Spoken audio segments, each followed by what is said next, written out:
नमस्कार, मैं हूं राम कुमार। हमारे चैनल के एक और एपिसोड में आपका स्वागत है।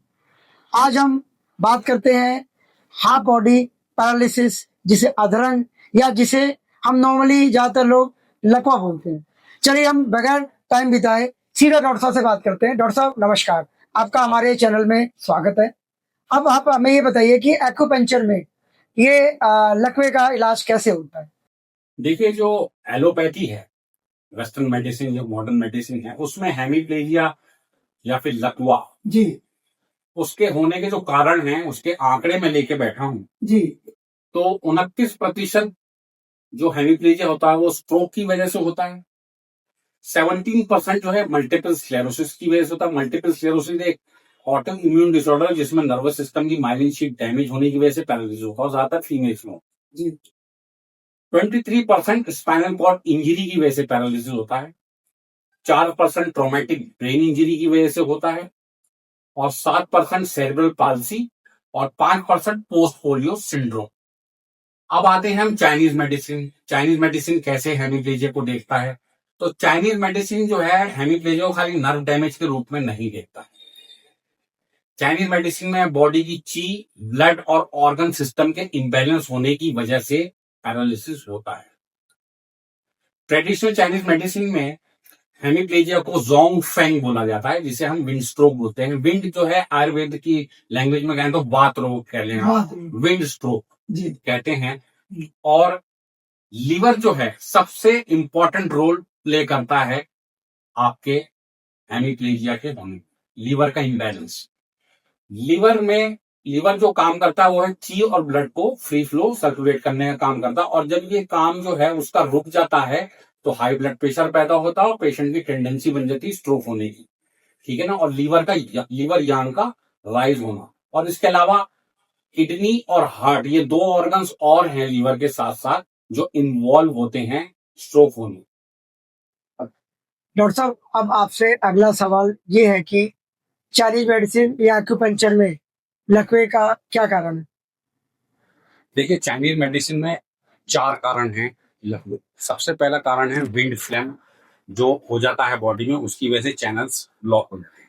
ये अचानक से होता है। इसमें जो स्पीच होती है वो पेशेंट की ऐसी होती है कि आपको समझ में ही नहीं आता। इसे स्लरिंग ऑफ स्पीच बोलते हैं। जी सुन हो जाता है, ठीक है ना।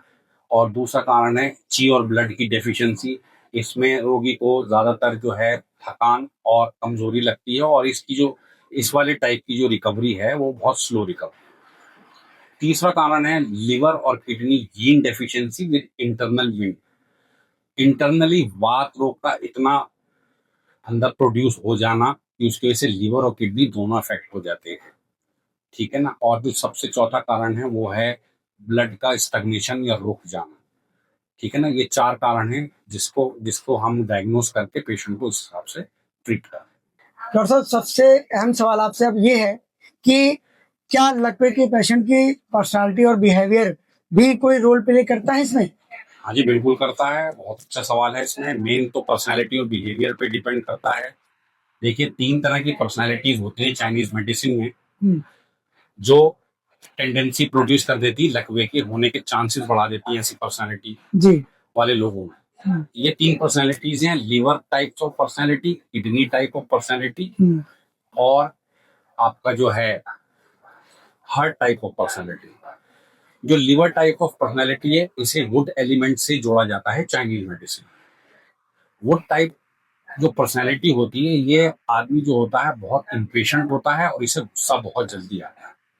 अगर टाइम पे इसका काम नहीं हो तो ये अपने आप को फ्रस्ट्रेट महसूस करना शुरू कर देता है और इसी फ्रस्ट्रेशन में और इरिटेबिलिटी में ये अपना ब्लड प्रेशर बढ़ा लेता है और ज्यादा इम्पेशेंट हो जाता है और लॉन्ग टर्म में इसको बीपी की समस्या पैदा हो जाती है। दूसरा जो पर्सनैलिटी है वो है वाटर टाइप ऑफ पर्सनैलिटी। ये किडनी ऑर्गन से जुड़ा होता है। इन लोगों के अंदर डर बैठा होता है, फियर बैठा होता है। मेन जो मुख्य रूप साइकोलॉजिकली होता है कि साइकोलॉजिकली फियर बैठा होता है कि रिस्क नहीं लेना चाहते, दूसरों पर निर्भर रहते हैं, ठीक है ना। ये हमेशा अपने आप से चाहे कोई कुछ कहे तो, लेकिन उनके मन में यही रहता है, नेगेटिविटी रहती है कि वो कंफर्ट जोन में रहना चाहते हैं अपने, ठीक है ना। रिस्क नहीं लेना चाहते हैं और इसी डर की वजह से, ना कर पाने की वजह से उनके अंदर गुस्सा आना चाहिए। ठीक है ना, जब कदम नहीं लेगा आदमी, एक्शन नहीं लेगा, अच्छा, क्या ऐसे मरीज को अकेले भी छोड़ सकते हैं? घर में छोड़ना देखिए, चाहिए? उसके लिए देखना पड़ता है। अगर वो एंजाइटी डिप्रेशन से गुजर रहा है तो उसका साइकोलॉजिकल इवैल्यूएशन कराना बहुत जरूरी है, और अगर जरूरत पड़े तो उसको साइकेट्रिस्ट ट्रीटमेंट भी देना बहुत जरूरी है इसके अच्छा, साथ साथ वो भी कर हाँ, सकते नहीं तो अगर ये डर उसके अंदर बहुत लॉन्ग टर्म तक रह गया, वो गुस्से में कन्वर्ट हो जाता है ना कुछ कर पाने की वजह से, और फिर अगेन वही ब्लड प्रेशर और ये टेंडेंसी फ्यूचर में बना देता है। तीसरा जो पर्सनैलिटी है वो हार्ट फायर एलिमेंट पर्सनैलिटी। ये जो बंदा होता है ये ओवरवर्क करके अपने आप को एग्जॉस्ट कर लेता है, बर्नआउट कर लेता है, अपने आप को रेस्ट देना नहीं जानता, ठीक है, और इतना जुनून उसके ऊपर सवार हो जाता है काम करने का तो वो मैनिक स्टेज तक चला जाता है, ठीक है ना। और ये जो हार्ट टाइप ऑफ पर्सनैलिटी है ये सबसे ज्यादा प्रोन है स्ट्रोक और हेमी पैरालिसिस होने में। ऐसे लोग अपनी सेहत पे बिल्कुल ध्यान नहीं देते हैं, नींद पूरी नहीं लेते हैं, और उठ के फिर पागलों की तरह काम करना शुरू करते हैं और बॉडी को अपने लगातार रोज झोंकते रहते हैं, और फिर लॉन्ग टर्म में बर्नआउट, डिप्रेशन और ये सारी चीजें उसको होने लगती। तो ये 3 पर्सनालिटी टाइप्स हैं हमारे चाइनीज मेडिसिन में, और मोस्टली जो हैं ये मेरे क्लिनिक में आते हैं और मैं इनको डायग्नोस करता हूँ और उस हिसाब से ट्रीटमेंट देता हूँ। अब आपसे ये पूछना चाहूंगा कि इसमें अगर किसी को इलाज कराना है तो कितने सेशन में ठीक हो जाता है? देखिए, ये अगेन डिपेंड करता है कि जो पेशेंट है उसको प्रॉब्लम कितनी क्रोनिक है। अगर 3 महीने से पुराना उसको हेमीप्लेजिया है तो उसको 3 से 6 महीने लगते हैं रिकवरी में, और उससे कम का है तो 1.5-2 महीने में उसकी रिकवरी हो जाए। और ये सेशन कितने कितने दिनों के होते हैं? देखिए, शुरू में तो रोज आना होता है पेशेंट, शुरू के 30 सेशंस लगभग रेगुलर मैं देता हूँ हर पेशेंट को अपने, ठीक है। उन 30 सेशंस में एनालाइज करता हूँ कि उसको कितना इंप्रूवमेंट आया। किसी को स्पीच की प्रॉब्लम होती है, किसी को राइट साइड पैरालिसिस होता है, किसी को लेफ्ट साइड पैरालिसिस होता है, तो हर पेशेंट की अलग अलग क्षमता होती है। एक चीज और आपसे पूछना चाहूंगा, क्या इसमें पेशेंट की याददाश्त भी चली जाती है? हाँ, या भूलने की परेशानी हो जाती है? पेशेंट्स में ऐसा होता है आमतौर पे कि उनकी मेमोरी वीक हो जाती है, स्पीच भी चली जाती है, ठीक है, जीभ लड़खड़ाती है बोलने में। बिल्कुल, वो हाँ स्लरिंग ऑफ स्पीच बोलते हैं उसको।